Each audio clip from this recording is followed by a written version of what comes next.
It is Tuesday, March 19th, and the Splash Zone is back in your life. I am Matt Modi, and I am here to give you my 4 favorite NBA player props for tonight's NBA betting slate.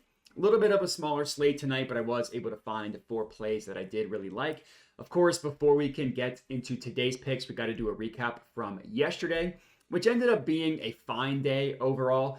Kind of frustrating. I went 3-2 on my mainline picks that I gave out. I had 3 picks on the YouTube channel specifically that went 1-2, but then I added 2 plays over the course of the day that went out both on Dub Club and on Twitter, and both of those plays cashed. I'm still incredibly hurt by the Darius Garland L that we had. I had him under 6.5 assists.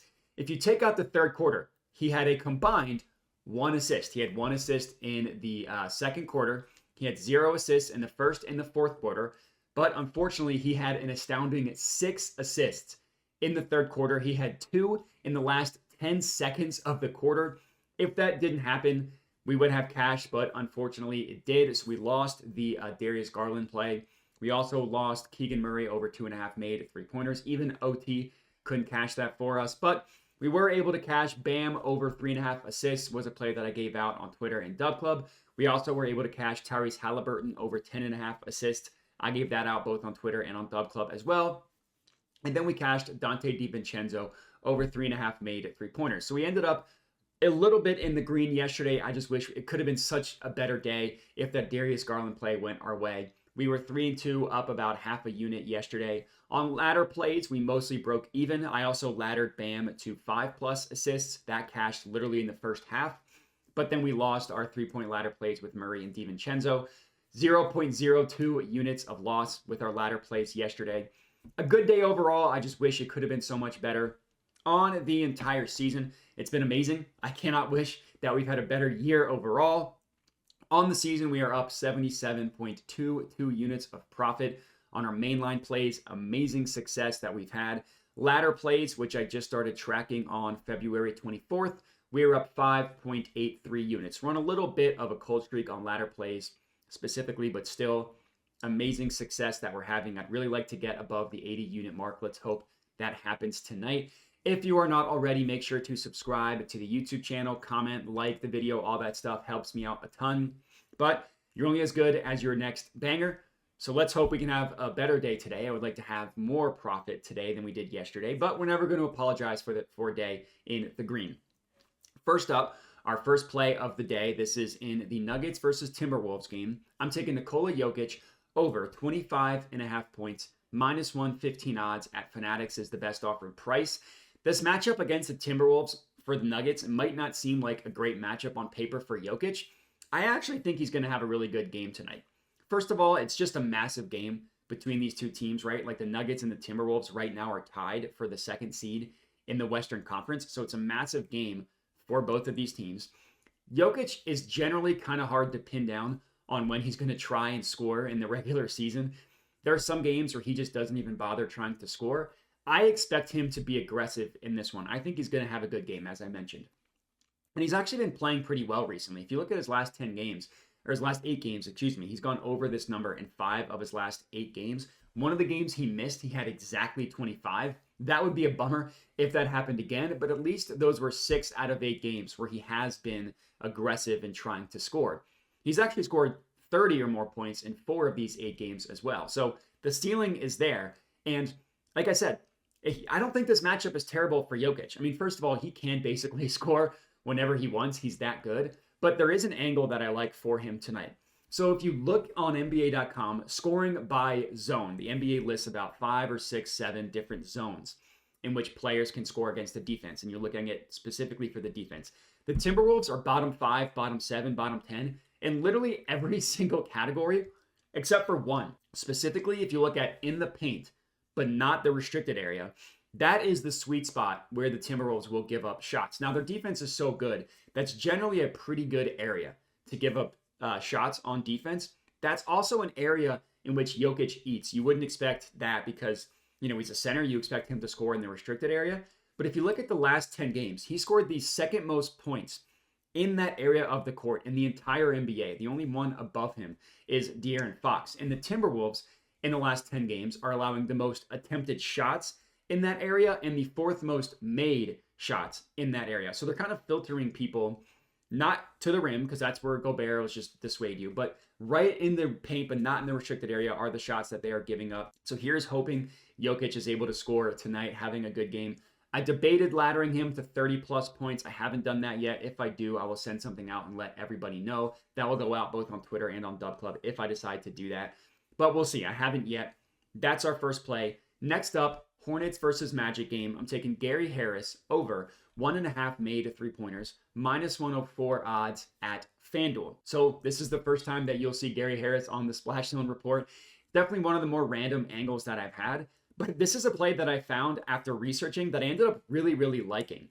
So if you look at the past 10 games, which is what I like to do for the NBA, get a recent sample size, but still enough to have it be, enough of a sample size. The Hornets have been really weak on defense, allowing really weak on defense in 2 areas specifically. They've been allowing a lot of catch and shoot 3-pointers, and even more specific than that, they're allowing a lot of corner 3 catch and shoot 3-pointers. If you look at the last 10 games, they're allowing literally the most made corner 3s in the NBA on the 3rd most attempts. So when you see most made on 3rd most attempts, you could say maybe there is some bad luck that teams are just shooting better than they normally would against the Hornets. But they're also allowing the 3rd most wide open 3-pointers in the NBA as well. Wide open defined as 6+ feet of space. So maybe they're having a little bit of bad luck, or maybe they're just giving up a lot of wide open shots and people are making them. If you look at catch and shoot opportunities, they're allowing the 5th most made catch and shoot 3-pointers over the past 10 games on the 2nd most attempts. So maybe you could say they're having good luck there, bad luck on corner 3s. Whatever it may be, they're allowing a lot of catch and shoot, a lot of corner 3, and a lot of wide open 3-point opportunities. You'd be surprised to hear. Look on the Magic. Look who is taking the most of these shots on the Magic. That would actually be Gary Harris. He leads the Magic in both catch and shoot 3-point attempts over the last 10 games and the most corner 3-point attempts as well. He's tied for the most made catch and shoot, and he's leading the Magic in the most corner 3-point opportunities. That's why I like the angle for Gary Harris. Catch and shoot, corner 3s. He's also been shooting pretty well for the Magic. He's gone over this 1.5 made 3-pointer number in 7 of his last 10 games. That does include a game against the Hornets where he did cash this, making 2 3-pointers. I also like the fact his most recent game, he went 1 of 7 from 3. We get to fade recent results, but I love that type of volume. So I think this, even though it's random, is a pretty good play on Gary Harris to go over 1.5 made 3-pointers. That's our second play. Third up, Mavericks versus Spurs. I'm actually going to have 2 picks in this game. Victor Wembanyama, 25 plus points, plus 100 odds at FanDuel. This one might be a little square because Victor Wembanyama just went off in his most recent game. He put up 33 points against the Nets. But I think this is a really good spot, a really good matchup for him. So I'm okay riding with him, even though he just had a heater in his last game. It's not like he can't play well 2 games in a row. And like I said, this is a pretty good matchup for Wemby to score against the Mavericks. The Mavs made some deals at the deadline to shore up their big men rotation. And they got some centers and some big guys like PJ Washington, who's not a center, but he's a bigger guy, and Daniel Gafford. But they're still giving up a lot of points to centers. If you look at the past 30 days, which does include, obviously, since the All-Star break and the trade deadline, they're allowing the 6th most points per game specifically to centers. And it's kind of funny because they're not allowing really any rebounds to centers. So initially, I wanted to take Wemby points plus rebounds. They're not allowing any rebounds to centers, but they're allowing a ton of points. And the points part, it makes sense when you look into it. The 6th most points to centers over the past 30 days. And if you look at Courtside Pal, they are giving up the 8th most points per game to Victor Wembanyama's shooting profile, the 4th most to his scoring profile, and the 8th most to his playmaking style. So not the juiciest matchup in the world, still a pretty juicy matchup overall. These 2 teams played right before the All-Star break. Wemby scored 26 points in only 27 minutes of play. There was a blowout in that game. Of course, there's always a risk of a blowout with the Spurs because they stink. But in his last 10 games, Wemby's been averaging about 32 minutes of playing time. And he's played in 30 minutes in every single game in the past 10 except for 1. So if he gets to 30 minutes, I'm very confident he's also going to get us to 25 plus points. Last up, again in the same game, Mavericks versus Spurs, Daniel Gafford over 10.5 points, plus 110 odds at DraftKings. Gafford, since he's been traded over to the Mavericks from the Wizards, he's been awesome. And really, he's been really good since the All-Star break, right? If you look at games with Luka since the All-Star break, and games where he's played his normal allotment of minutes, that's around 20 minutes. He's average in his past 10 games 21 minutes with Luka. In his past 5, he's actually averaging about 25 minutes. But we're just looking at the 20-minute number. He scored 11 or more points in 6 of 8 games. Now, he has missed it in his last 2. That kind of just makes me like this play even more because he went off for 6 straight games. Teams adjusted a little bit. Now we're going back to him not scoring, and then hopefully teams adjusting back the other way. Now, Luka is listed as questionable to play in this game. My guess is that he's going to be in. The Mavericks don't really have the opportunity to rest him because if he wants to make All-NBA or just to, not that they're really in danger of losing even without Luka, but they just can't drop games based on their position in the playoff race. In this matchup against the Spurs, it's a beautiful matchup for Daniel Gafford. The Spurs have just been allowing obscene point performances from centers. If you look at the past 30 days, they're allowing the most points per game to centers in the entire NBA by a massive margin, like a super just ridiculous margin between them and the team allowing the second most.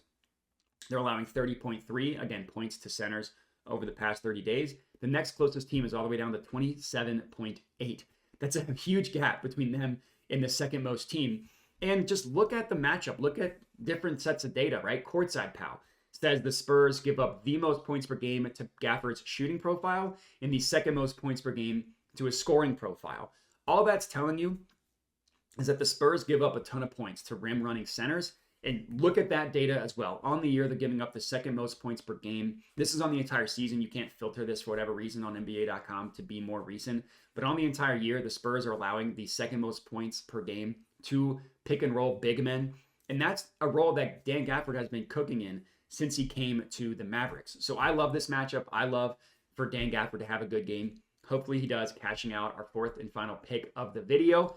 And that's all we got. 4 bangers for you guys to lock in. Last thing I'll say, I mentioned at the end of every video, I do have a dub club. I've hinted at it a couple times. The way it works is everything you see me give out for free on YouTube and on Twitter, I first send out on dub club. So as soon as I decide what a pick is going to be, the first thing I do is send it on dub club. So a lot of times people were either like, I don't really care about the YouTube video, or I don't always have time to watch it, but I still want to tell you. That's why I came out with the dub club. Or people do watch the YouTube video, but the odds have changed by then and they get frustrated. That's the whole point of the Dub Club. It's only $5 a month. I'm not trying to sell you on some sort of VIP picks package. If you want to spend $5 a month to get everything immediately sent to your phone, that's fine. Or if you'd rather just get it for the best price of free, both on YouTube and Twitter, that's also fine. Whatever you want to do is okay with me. And that's all we got. Appreciate everybody for watching and have a good one.